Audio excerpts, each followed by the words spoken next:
Chapitre 1. Canada en USA, d'alliés économiques à rivaux. Le Canada et les États-Unis partagent la plus longue frontière non militarisée du monde, près de 9000 km.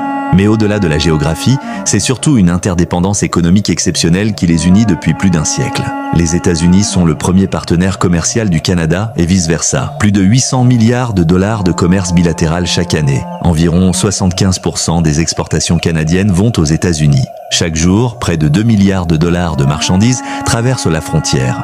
Depuis plusieurs décennies, les deux pays ont signé plusieurs accords pour faciliter les échanges et supprimer les barrières tarifaires. Accord de libre-échange Canada-États-Unis, 1988. Avant 1988, les droits de douane sur certains produits étaient élevés, ce qui freinait les échanges. L'accord a supprimé la majorité des tarifs douaniers, boostant les exportations canadiennes et américaines. Le commerce entre les deux pays a explosé. L'industrie automobile en particulier en a beaucoup bénéficié. Les pièces fabriquées au Canada et aux USA circulent librement avant d'être assemblées. ALENA, accord de libre-échange nord-américain, 1994.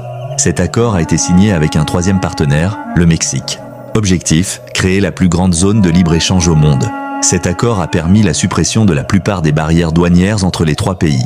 L'intégration des chaînes de production, exemple, un véhicule fabriqué en Amérique du Nord peut contenir des pièces venant des trois pays. Et il a aussi permis un boom des exportations agricoles et manufacturières. Mais certaines tensions ont émergé. Les États-Unis ont commencé à critiquer l'accord, estimant qu'il favorisait trop le Canada et le Mexique. Certains secteurs américains, exemple la sidérurgie, bois d'œuvre, ont accusé le Canada de concurrence déloyale. L'accord Canada-États-Unis-Mexique, la CEM, 2020.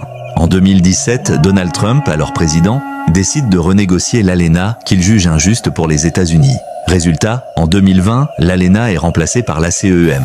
Différence avec l'ALENA, de nouvelles règles pour protéger certains secteurs américains, industrie automobile, quelques restrictions sur certains produits canadiens, les produits laitiers, mais toujours une grande liberté commerciale entre les trois pays.